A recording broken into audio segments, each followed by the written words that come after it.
बस तू ही तू पार्ट वन। शाम होने वाली थी। हवा में ताजे फूलों की महक तैर रही थी। सामने दूर तक फैला शानदार शादी का मंडप लाखों लाइटों से जगमगा रहा था। हर तरफ गुलाबी सफेद फूलों की लड़ी, ऑर्किड की झूमर और सुनहरी रोशनी मंडप को किसी शाही महल जैसा बना रहे थे। मंडप पर बीचों बीच चारों खंभों पर भारी रेशमी पर्दे लटक रहे थे। मंच पर चांद की नक्काशी वाली कुर्सियां, फूलों से बने बंधनवार और मेहमानों की हल्की फुल्की फुसफुसाहट सब मिलकर माहौल को बेहद भव्य बना रहे थे। लेकिन इस खूबसूरती के बीच एक आदमी ऐसा था जिसकी आंखों में सिर्फ आग जल रही थी। बड़ा बिजनेसमैन और एंग्री मैन कार्तिक कपूर, करोड़ों का मालिक, तेज दिमाग वाला और गुस्से के लिए मशहूर, आज अपने ही शादी के मंडप में खड़ा था। क्रीम गोल्ड शेरवानी, साफ फेस, कड़ी सी नजर और घड़ी पट की बेचैन निगाहें। जिस लड़की से उसकी शादी होने जा रही थी, जो उसके परिवार के सामने संस्कारी और आज्ञाकारी दिखती थी, वो कुछ ही घंटे पहले अपने माता पिता की इज्जत की परवाह किए बिना घर छोड़कर किसी और के साथ भाग चुकी थी। मोना, मोना, मोना की माँ उसे सभी कमरों में आवाज़ लगा रही थी, मगर मोना उन्हें कहीं भी दिखाई नहीं दे रही थी। आज मोना की शादी है, बारात दरवाजे तक आ चुकी है।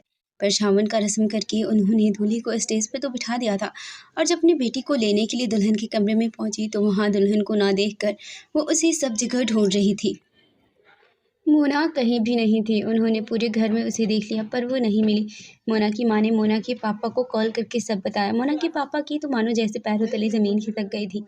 एक बाप जो इस वक्त अपनी बेटी की शादी के लिए बारात की आवभगत में लगा था, उसे ये पता चल रहा है कि उसकी बेटी घर छोड़कर भाग चुकी है। उन्होंने चारों तरफ नज़र घुमाई। मेहमानों से खचाखच पूरा वेडिंग हॉल भरा हुआ था। सभी अपने में व्यस्त हैं। उनके पापा ने अपने छोटे भाई रघुवीर जी के पास जाकर कहा, मोना नहीं मिल रही है भैया, किसी दूसरे कमरे में होगी या बाथरूम वगैरह में होगी। चलिए हम देखते हैं। कहकर वो आगे बढ़े तो मोना के पिताजी ने उनके हाथों को पकड़ लिया। रघुवीर जी पलटकर अपने बड़े भाई को देखते हैं। मोना के पापा आंखों में आंसू लिए ना में अपनी गर्दन हिला देते हैं। रघुवीर जी ने चारों तरफ देखा। सभी रिश्तेदार, मेहमान, दोस्त यहाँ पर थे, और उनके भाई की ऐसी हालत देखकर किसी को समझती देर न लगती कि क्या बात है। वो उनका हाथ पकड़ कर एक साइड में ले जाकर जाते हैं। क्या हुआ भैया? मोना की माँ ने हर जगह देख लिया, मोना कहीं नहीं है। वो पहले ही कह रही थी वो शादी नहीं करेगी। कहकर उन्होंने अपने माथे की पसीने को पोंछा। उनके हाथ अब कांपने लगे। बरसों से बनाई हुई इज्जत बेटी के घर छोड़कर भागते ही मिट्टी में मिल जाती है। ये बात वो अच्छी तरह से जानती थी। क्या मुंह दिखाऊंगा समाज में, क्या कहूँगा? सबसे लोगों के बीच उठना बैठना मुश्किल हो जाएगा। अब तो कहकर उन्होंने फिर से अपनी रुमाल से अपने माथे पर पसीने को पोंछा। अपने भाई के कांपते हुए हाथ को देखकर रघुवीर जी ने उन्हें सहारा देते हुए कहा, भैया आप सिर्फ अपने बारे में सोच रहे हैं। आप सोचिए लड़के वालों से क्या कहेंगे और उनकी इज्जत का क्या होगा। हमारे घर की बेटी के कारण उनकी बेइज्जत बर्बाद हो जाएगी। ये सुनते ही मोना के पिताजी ने पलटकर स्टेज पर देखा, जहाँ दूल्हा सेहरा पहने सोफे पर बैठा हुआ था और उसके आसपास उसके घर के लोग एक दूसरे से हंसी मजाक करते खड़े थे। अब क्या करें? मोना के पिताजी ने कहा। रघुवीर जी ने कहा, लड़की के पापा से बात करते हैं। नहीं, कैसे कहूँगा उन्हें भैया, और कोई रास्ता नहीं है। क्या कहना तो होगा ही ना उन्हें। उनसे कैसे छिपा पाएंगे ये बातें। अपनी पूरी हिम्मत जताकर दोनों भाई दूल्हे के पापा तक पहुंचे। उन्हें देखते ही दूल्हे के पिताजी उठकर खड़े होते हैं और हाथ जोड़कर नमस्ते करते हैं। मोना के पापा और रघुवीर जी, वो दोनों भी अपने हाथ जोड़ते हुए कहते हैं, आपसे कुछ बात करनी थी। क्या कुछ देर के लिए आप हमारे साथ आएंगे? उनके चेहरे पर परेशानी साफ नजर आ रही थी। इस बात को महसूस कर दूल्हे के भाई, माँ, पापा सभी उनके साथ बात करने को तैयार हो जाते हैं। इस वक्त स्टेज पर दूल्हा और उसकी भाभियाँ ही थी, और उनके घर के बाकी जितने भी नज़दीकी रिश्तेदार थे, जैसे कि दूल्हे की बहन और भाई, सभी इस वक्त रघुवीर जी के साथ दुल्हन के कमरे की ओर जा रहे थे। सभी ने जैसे ही कमरे का दरवाज़ा खोला, मोना की माँ, जो कि इस वक्त बिस्तर पर बैठी रो रही थी, उन सभी को देखकर उठकर खड़ी हो गई। वो डरी हुई नज़रों से सबकी ओर देख रही थी, क्योंकि उन्हें भी पता था उनकी बेटी ने उन्हें किस जंजाल में फंसा कर छोड़ दिया है। रघुवीर जी, मोना के पापा सभी अंदर आते हैं। कुछ पता चला? कहकर मोना के पापा अपनी बीवी के कंधे को पकड़ते हैं। उनकी बीवी ने रोते हुए उनकी तरफ एक पेपर दिखा देती है। रघुवीर जी जल्दी से आगे बढ़े और उस पेपर को अपने हाथ में लिया। उनकी नज़र अभी पहले शब्द पर ही पड़ी थी कि उनके हाथ से उस पेपर को दूल्हे के छोटे भाई ने छीन लिया और पढ़ने लगा। माँ, मैं जानती हूँ कि मेरे जाने के बाद आप सभी बहुत परेशान होंगे, शायद मुझसे नाराज़ भी होंगे, मुझसे रिश्ता भी तोड़ लेंगे, लेकिन मैं 25 साल की हूँ और मेरी शादी आप एक 33 साल के इंसान से करवा रही थी, और वो भी उस इंसान से जिसके 2 बच्चे भी हैं, और उसके गुस्से को पूरा शहर जानता है। मेरे सामने मेरा उज्जवल भविष्य है, और उसको छोड़कर मैं उस अंधकार में अपने आप को नहीं डाल सकती। मैं पूरी ज़िंदगी उस जिल्लात की गुलामी नहीं कर सकती। मुझे माफ़ कर दीजिए। मैं जा रही हूँ, आपकी बेटी। लेटर पढ़ते ही दूल्हा पक्ष के लोग भी समझ गए कि आखिर माजरा क्या है। दूल्हे का बड़ा भाई आगे बढ़कर आते हुए कहा, अगर उसे शादी नहीं करनी थी तो आप लोगों ने हमें बताया क्यों नहीं? मोना के माँ पापा और रघुवीर जी का शर्म से गर्दन झुक गया था। दूल्हे के भाई ने अपने सर से पगड़ी हटाई और उसे वहाँ रखे हुए टेबल की तरफ फेंकते बोला, हम कोई जोर जबरदस्ती से शादी नहीं चाहते थे, आप ही ने रिश्ता भिजवाया था और हमें सब कुछ ठीक लगा तो हम मान गए। आपकी बेटी ने आपका सर तो सर्व से झुकाया है, लेकिन हमारे खानदान का भी नाम उसने डुबो दिया। मोना के पापा हाथ जोड़कर उसके सामने खड़े हो जाते हैं। तो लड़के के जीजा जी ने आगे बढ़ते हुए कहा, बारात का बिन दुल्हन के लौट जाना समझते हैं आप? हमारी कितनी बदनामी होगी, आपके इस तरह हाथ जोड़ देने से कुछ नहीं होगा। हम शर्मिंदा हैं इस बात से कि हमारी बेटी की वजह से हमारे खानदान के साथ साथ आप सबकी भी आज दुनिया के सामने जगहसाई हो गई। ये कहकर रघुवीर जी अपनी गर्दन झुका लेते हैं। दूल्हे का भाई सामने आकर कहता है, ये बात जब तक इस कमरे में है तब तक ठीक भी है, वरना आपको पता है कि कार्तिक कितने गुस्से वाला है। अगर ये बात उसके कानों तक पहुंची तो इस शहर में रहना मुश्किल कर देगा आप लोगों का। दूल्हे की माँ आगे आते हुए कहती है, एक तो पहले ही शादी नहीं करना चाहता था, हम सब ने ही अच्छा खानदान अच्छी लड़की का वास्ता देकर शादी के लिए हाँ करवा दिया। तभी रघुवीर जी की बहन बोली, अगर हम मोना की जगह किसी और की शादी करवा दे तो कार्तिक से, तो सभी उनकी तरफ देखने लगते हैं। कैसी बातें कर रही हो दीदी? रघुवीर जी की बहन जिनका नाम सुमित्रा था, सुमित्रा जी कहती है, शादी अगर नहीं हुई तो खानदानों की इज्जत बर्बाद हो जाएगी।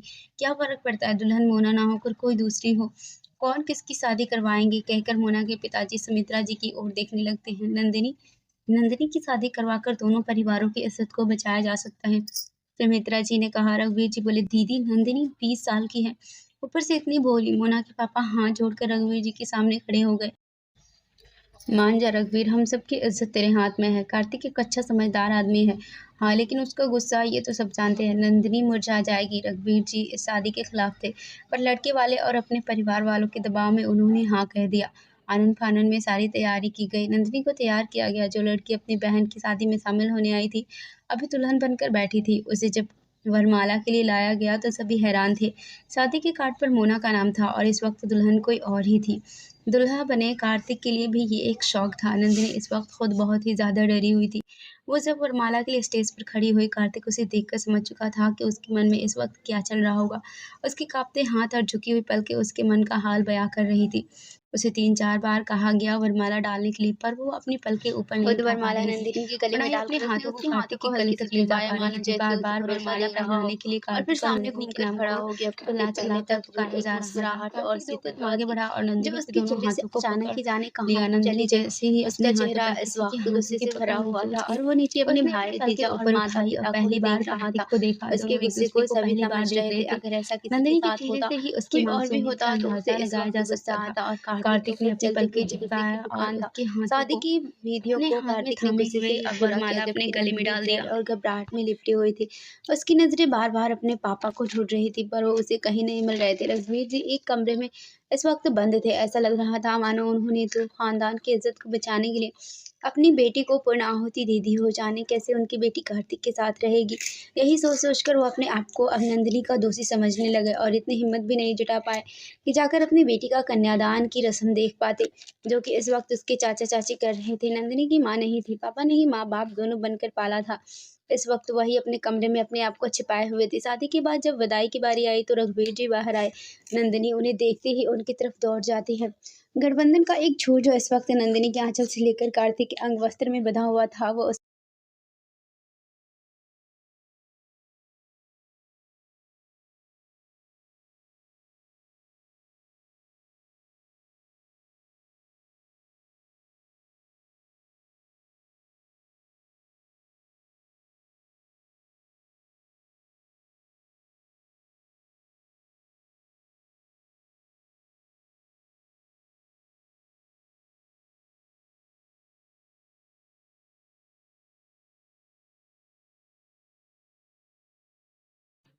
साथ खिंच रहा था। वो गठबंधन कार्तिक के कंधे से नीचे उतरता, उससे पहले ही कार्तिक उसे कसकर पकड़ता है और उसकी गांठ को अपने हाथों से संभाल कर नंदिनी के पीछे आ जाता है। नंदिनी अपने पापा के सीने से लगकर जोर जोर से रोई जा रही थी। वही हाल उसके पापा का भी था।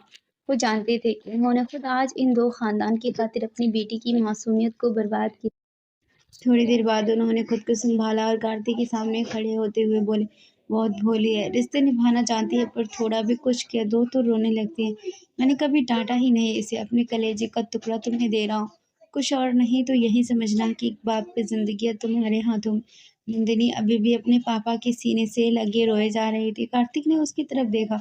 उसके आंसुओं के साथ अब उसे हिचकी भी आने लगी थी। उसने अपनी पलकें झुकाए आश्वासन दिया। नंदिनी गाड़ी में बैठने को तैयार ही नहीं हो रही थी। नहीं पापा मत भेजिए, मुझे नहीं जाना, आपके साथ रहना है। बेटा मैं आता रहूँगा तुझसे मिलने। शादी के बाद तो सभी को जाना होता है ना ससुराल। पापा प्लीज। उसने अपने दोनों हाथों को अपने पापा की चारों ओर लपेट लिया। रघुवीर जी नंदिनी को पकड़कर उसे कार के दरवाजे तक लाए और फिर दरवाजा खोलकर कार्तिक की तरफ देखकर उसे अंदर बिठाने का इशारा किया। कार्तिक नंदिनी के हाथों को पकड़कर अपनी तरफ खींचता है। नंदिनी ने ये नहीं देखा कि उसे किसने खींचा है, पर वो कार्तिक के सीने से लगकर बोली, प्लीज मेरे पापा से कहिए मुझे अकेला ना छोड़े, तुम्हारे पापा तुम्हारे साथ चल रहे हैं। कहकर उसने नंदिनी को कार में बैठने का इशारा किया। नंदिनी पहले कार के दरवाजे की तरफ झुक गई, फिर बाहर आई और कार्तिक के कुर्ते को अपने मुट्ठी में पकड़कर बोली, सच कह रहे हैं आप, पापा मेरे साथ रहेंगे ना मेरे साथ। कार्तिक ने अपने कुर्ते को उसके हाथ से छुड़ाते हुए कहा, तुम अंदर बैठो, मैं उनसे बात करता हूँ। नहीं आप मुझसे वादा कीजिए, कहकर उसने अपना हाथ आगे बढ़ाया। वो अभी भी सुबक रही थी। अपने एक हाथ से अपनी नाक और आंसू को साफ करके अपना दूसरा हाथ अभी फैलाए कार्तिक की ओर देख रही थी। कार्तिक उसके हाथ को पकड़ा और उसे कार के अंदर बिठाते हुए बोला, मैं इतनी जल्दी वादा नहीं करता।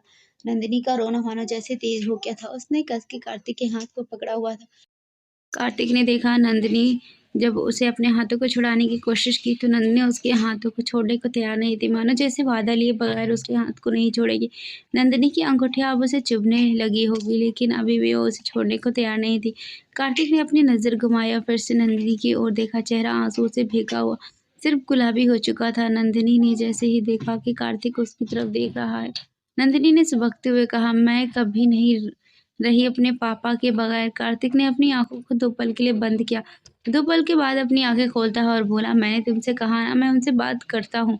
नंदिनी उसके चेहरे पर आ रहे गुस्से को अच्छी तरह देख पा रही थी।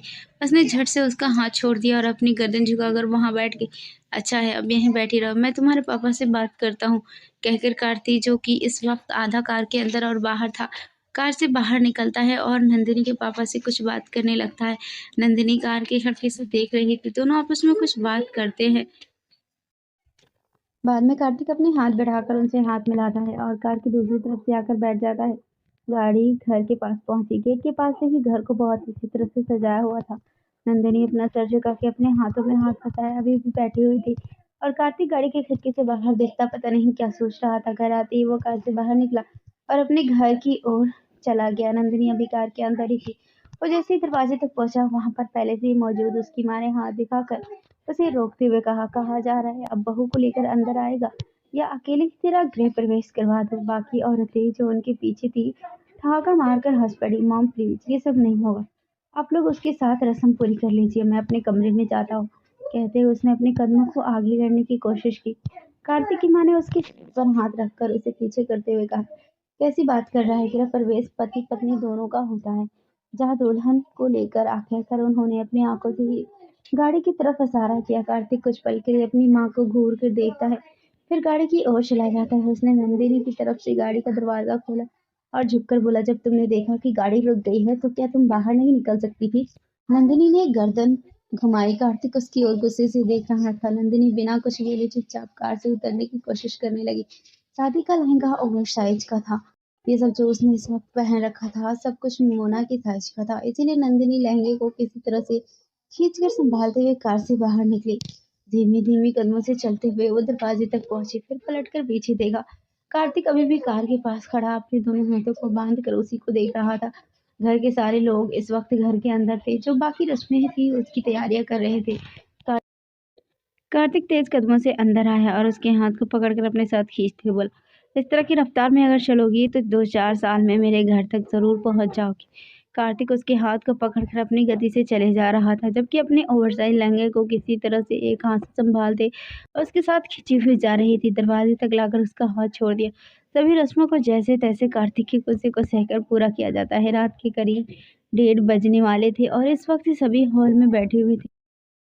सारे मेहमान अपने अपने घर जा चुके थे। अभी सिर्फ परिवार के लोग ही थे जो इस वक्त हॉल में बैठे हुए थे।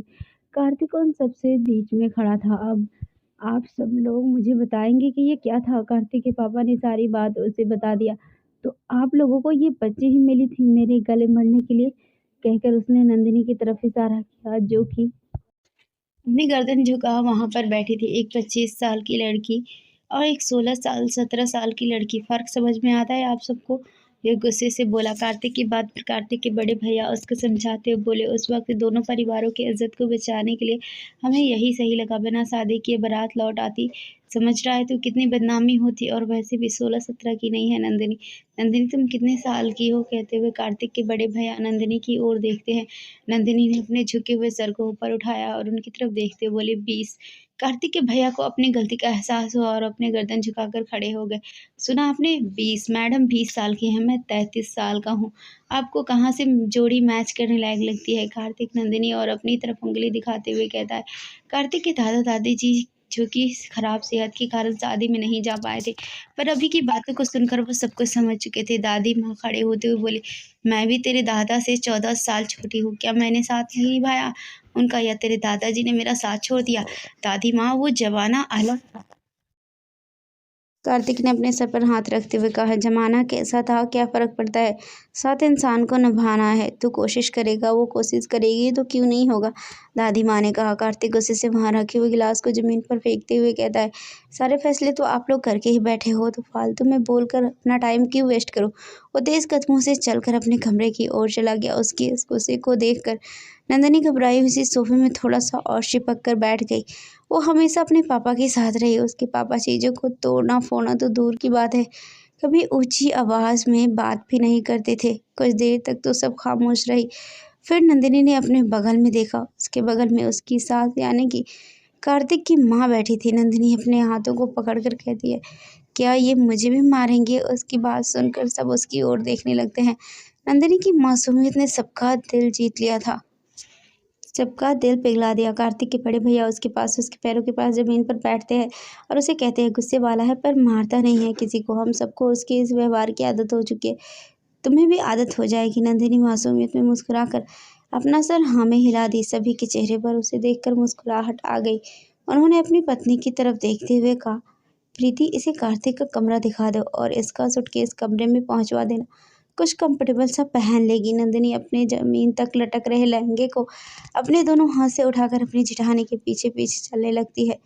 नाम क्या है तुम्हारा? प्रीति ने पूछा। नंदिनी, क्या विडम्बना थी ये भी कि घर में नई बहू का स्वागत किया जा रहा है।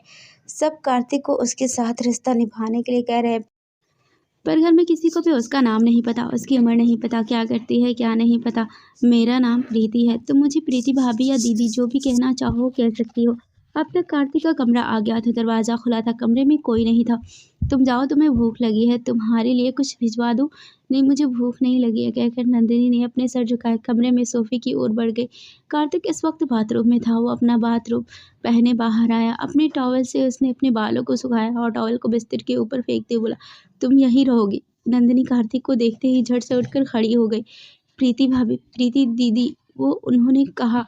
नंदिनी को समझ नहीं आ रहा था कि कार्तिक से क्या कहे। कार्तिक नंदिनी की ओर बढ़ा। नंदिनी भी कार्तिक को ही देख रही थी। गहरी आंखें, छोटे छोटे बाल, चेहरे पर हल्की सी दाढ़ी। 6 फुट से कम हाइट नहीं होगी कार्तिक की, और उसकी मस्कुलर बॉडी को देखकर कौन कहता कि वो 33 साल का है। वही कार्तिक ने भी नंदिनी को ध्यान से देखा। नंदिनी बहुत भोली है, ये तो शादी के वक्त और विदाई के समय उसे देखकर समझ गया था। खूबसूरत भी वो कम नहीं थी। उसके चेहरे में जो चीज़ सबसे ज़्यादा खूबसूरत बनाती थी वो थी उसकी आंखें। जुबान भले ही हो चुप रहे, पर उसके दिल का हाल उसकी आंखें बखूबी बयां करती थी। अभी भी वही आंखें उसके अंदर के डर और घबराहट को बता रही थी। कुछ ही पल में ही कार्तिक ने उसके इस रूप को अच्छी तरह से देख भी लिया था। उसका जमीन को छूता हुआ लहंगा उसके कंधे से खसकता, उसका ब्लाउज, उसके हाथों से बड़ी उसकी चूड़ियाँ। ऐसा क्यों है? कार्तिक बखूबी समझ रहा था, और इसीलिए कार्तिक को अपने घर वालों पर और ज़्यादा गुस्सा आ रहा था। कार्तिक उसे डांटना चाहता था, पर उसके चेहरे की मासूमियत कार्तिक को अपना गुस्सा उस पर उतरने नहीं दे रही थी। उसने बाथरूम की ओर इशारा करते हुए कहा, जाओ जाकर चेंज कर लो। नंदिनी ने अपना सूटकेस देखा। इसमें उसके वो कपड़े थे जो शादी में शामिल होने के लिए लेकर आई थी। उसके भाई के कपड़े और नए दुल्हन के कपड़ों में बहुत फ़र्क होता है। नाइट सूट के नाम पर उसके पास suit, salwar, crop top type के ही कपड़े थे। उसे समझ नहीं आ रहा था कि ये कपड़े ये पहन सकती है या नहीं। वो बार-बार सूटकेस में से उन्हीं कपड़ों को हाथ में लेती और फिर रख देती, फिर कपड़े उठाती, फिर रखती। अभी फ़िलहाल जो भी तुम्हें समझ में आता है तुम पहन लो, मैं सुबह तुम्हारे लिए दूसरे कपड़े मँगवा दूँगा, कार्तिक ने कहा और अपने क्लोज़ेट की ओर बढ़ गया। कार्तिक अपने क्लोज़ेट से जब बाहर आया तब उसने देखा नंदिनी अभी भी बाथरूम में ही थी। वो अपने बेड पर बैठा अपने मोबाइल में कुछ कर रहा था कि बाथरूम का दरवाज़ा खुला और नंदिनी बाहर निकली। कार्तिक की नज़र जो अपने मोबाइल से हटकर नंदिनी पर गई तो मानो जैसे वहीं पर अटक कर रह गई। वो अपनी नज़रें हटा ही नहीं पाया। पर्पल कलर की टॉप और शॉर्ट्स पहने अपने बालों को टॉवल से सुखाते नंदिनी बाथरूम से बाहर निकली। उसे इस तरह से देखकर किसी का भी होश खो जाना एक नॉर्मल बात थी। शायद ही कोई होता जो उसको इस तरह देखकर उसे दोबारा पलट कर ना देखता। कार्तिक की नज़रों ने नंदिनी का पीछा गैलरी तक किया। नंदिनी टॉवल गैलरी में सूखने डालकर अंदर आकर कार्तिक के पास आकर खड़ी हो गई। अब जाकर कार्तिक को होश आया। उसे खुद पर गुस्सा आया। क्या हुआ? ये क्यों खड़ी हो यहाँ पर? अब क्या मेरे सर पर नाचोगी? नहीं, मैं आपसे कुछ पूछूं? कार्तिक ने अपना सर हाँ में हिला दिया। मेरे पापा कहाँ हैं? आपने कहा था कि आप नंदिनी आगे कुछ कहते उससे पहले ही कार्तिक बोला वो कल तुमसे मिलने आएंगे। सच? कहते हुए नंदिनी ने कार्तिक का हाथ पकड़ लिया। अपने हाथों को नंदिनी की पकड़ से छुड़ाते हुए कार्तिक बोला जाओ सो जाओ। नंदिनी ने खुशी से अपनी गर्दन हाँ में हिलाई और कार्तिक के बगल में आकर तकिया ठीक करने लगी। तुम यहाँ सोगी? हाँ, क्यों, क्या हुआ? नंदिनी कंफ्यूज होते हुए बोली सोफे पर सो जाओ। कहते हुए कार्तिक ने सोफे की ओर उंगली की। नंदिनी अपनी गर्दन झुकाए वहीं बैठे रही। कार्तिक ने उसको कुछ पल के लिए देखा। वो अभी अपने सर को झुकाए यूं ही बैठे हुए थे। क्या हुआ? कार्तिक ने पूछा। सोफे पर मैं नहीं सो सकती, मुझे सोते हुए हाथ पैर मारने की आदत है, मैं गिर जाऊंगी। कहकर अपनी भोली सी शक्ल उसने ऊपर की और कार्तिक की तरफ देखा। कार्तिक फिर से उसकी इस मासूमियत में खो गया जैसे सच में मानो कितनी दुखी हो इस बात से कि उसे सोफे पर सोने के लिए कहा गया। उसकी आंखों में निराशा दिख रही थी। तुम यहाँ सोओगी? तुम्हें अजीब नहीं लगेगा मेरे साथ? लेकिन मुझे सोना ही पड़ेगा। पति हो आप मेरे और पति पत्नी एक बेड शेयर करते हैं ना? उसने मासूमियत से कहा। कार्तिक उसकी उस मासूमियत पर मुस्कुराया। फिर बोला ठीक है सो जाओ, लेकिन थोड़ा दूर रह के। नंदिनी खुशी खुशी अपना सर हाँ में हिलाई और कार्तिक से थोड़ी सी दूरी पर तकिया रखकर लेट जाती है। कार्तिक ने उसके सर से लेकर पैर तक देखा। उस क्रॉप टॉप में वो सच में 16-17 साल की लड़की लग रही थी। वो थोड़ा सा नीचे झुकता और ब्लैंकेट को लेकर उसकी पूरी बॉडी को कवर करते हुए बोला ठंड है। अपने दोनों हाथों से ब्लैंकेट को जकड़ कर नंदिनी ने अपनी आंखों को बंद कर लिया। थोड़ी देर बाद उसे नींद आने लगी। कार्तिक भी अपने मोबाइल पर कुछ काम करते करते सो गया। उसे अपने बिस्तर पर अलग से खुशबू महसूस हो रही थी। वो नंदिनी में था। तभी उसे महसूस हुआ कि उसके सीने पर किसी ने हाथ रखा है। उसने अपनी आंखें खोली और अपने सीने पर हाथ रखे देखा। यह नंदिनी का हाथ था। वो उसे देखने के लिए उसकी तरफ घुमा ही था कि उसकी नाक नंदिनी की नाक से टकराई। नंदिनी अपना तकिया छोड़कर कार्तिक के तकिए पर सर रखकर सो रही थी। कमरे का लाइट तो बंद था लेकिन इतनी तो रोशनी थी कि अपने इतने करीब वो नंदिनी को देख सकता था। कुछ पल नंदिनी को देखते रहने के बाद कार्तिक अपने आप को थोड़ा पीछे करता है। अब वो साफ साफ नंदिनी को देख पा रहा था। उसने अपने हाथों को बढ़ाकर उसके चेहरे पर आ रहे बालों को थोड़ा सा पीछे किया कि नंदिनी नींद में कसकसाई और फिर उसने अपने आप को एडजस्ट करके कार्तिक के सीने से लगी सो जाती है। जब कार्तिक ने महसूस किया कि नंदिनी अब हिल नहीं रही तो उसने धीरे से अपनी आंखें खोली। नंदिनी बहुत ही आराम से उसके सीने पर अपने गाल को चिपकाए सो रही थी। कार्तिक नंदिनी के चेहरे पर अपना हाथ रख के उसने अपनी आंखें बंद कर ली। सुबह सुबह जब नंदिनी की आंखें खुली तो उसने अपने आप को कार्तिक की मजबूत बाहों में पाया। थोड़ा सा कम सरक कर उससे दूर हुई।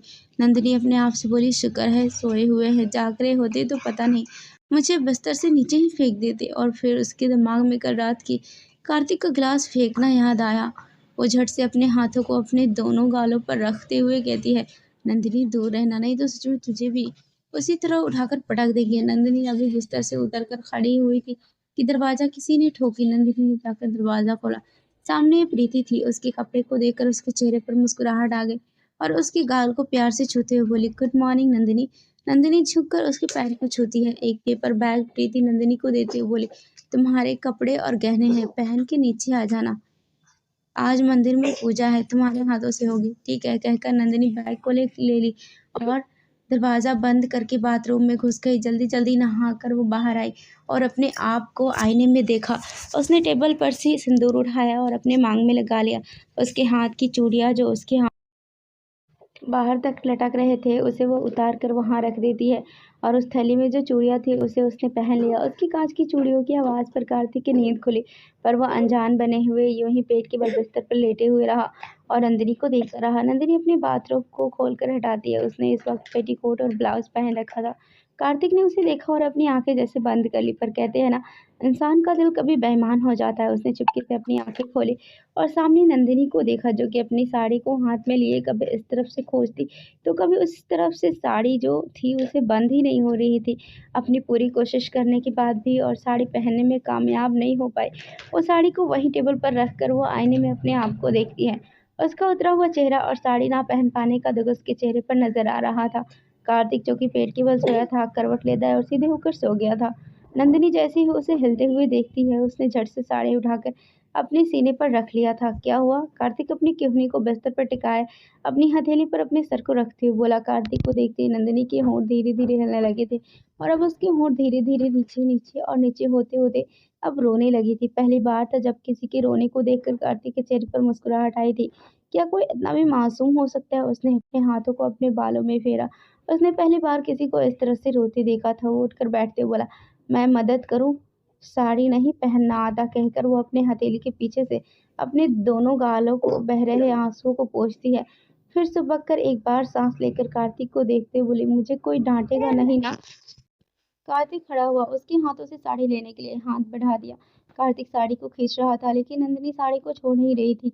लाओ, कार्तिक ने प्यार से कहा। नंदिनी साड़ी को अपने सीने से चिपका अपने सर को झुकाकर ना में गर्दन हिला दी। कार्तिक उसके करीब आया, उसके चेहरे को प्यार से अपने हाथों में भरते हुए बोला, तुमने ही कहा था ना हम पति पत्नी हैं, कब तक मुझसे भागोगी? तो बताओ, मैं कब तक अपनी बीवी को यूं ही मैं अकेले परेशान होते देखता रहूं? नंदिनी, जो कि अब तक अपना सर झुकाए और नजर झुकाए खड़ी थी, अपने पल के ऊपर करती है और कार्तिक को देखती है। वो कार्तिक की दोनों आंखों में बारी-बारी से झाँक रही थी।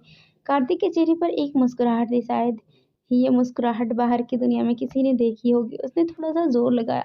नंदिनी के हाथों से साड़ी छोड़कर कार्तिक के पास आ गई। नंदिनी अपने दोनों हाथों को अपने सीने से लपेटकर वहाँ पर खड़ी थी। कार्तिक ने साड़ी के एक छोर को उसकी कमर पर खोसा। कार्तिक के हाथों के स्पर्श को महसूस करते ही नंदिनी और सिकुड़ गई। उसके इस कंपन को कार्तिक ने महसूस किया। उसके चेहरे पर एक जो छोटी मुस्कुराहट थी, वो और बड़ी हो गई। वो जानबूझकर नंदिनी को छेड़ रहा था। उसने उसकी कमर के एक किनारे से लेकर दूसरे किनारे तक अपनी उँगलियों को पेटीकोट के किनारे से घुमाया। नंदिनी दोनों आँखों को बंद किए अपनी मुठ्ठियों को और कसने लगी थी, उसकी साड़ी की प्लेट को बनाते हुए। जैसे ही कार्तिक ने उस प्लेट को पेटीकोट में खोसने के लिए हाथ बढ़ाया, नंदिनी उसके हाथों को पकड़कर अपने गर्दन झुकाए हुए ही ना में सिर हिला दिया। खुद कर लो, कार्तिक ने कहा। उसने उसके हाथ से साड़ी लेकर खुद से प्लेट्स अंदर खोस करके खड़ी हो गई। उसके पल्लू को ठीक से उसे कंधे पर डालते हुए कार्तिक ने टेबल पर रखे हुए पिन को लगाया। उसके ब्लाउज की डोरी, जो कि नंदिनी ने पहले ही बांध लिया था, लेकिन पता नहीं क्यों कार्तिक के अंदर का एक नटखट बच्चा जगा हुआ था। उसने उसके ब्लाउज की डोरी को पकड़ा और खींच दिया। बोला, सॉरी, गलती से हो गया, कहकर कार्तिक ने उसकी डोरी को पकड़ा और उसे बांधने लगा। वो डोरी बांध तो नहीं रहा था, पर उसकी पीठ पर यहाँ से वहाँ अपनी उंगली जरूर चला रहा था। उसके पीठ में हो रही हलचल को कार्तिक महसूस भी कर रहा था। नंदिनी उस गुदगुदी को और जैसे तैसे कंट्रोल कर रही थी। नंदिनी जैसे महसूस किया कि कार्तिक ने डोरी को बांध दिया है, वो झट से पलट गई। कार्तिक उसकी कमर पर अपना हाथ रखकर उसे अपने करीब खींचते हुए कहता है, तुम्हें पता है तुम जितनी मासूम हो उतनी खूबसूरत भी हो, कहकर उसने उसके माथे पर चूमा। नंदिनी की पलकें अब बंद हो चुकी थी।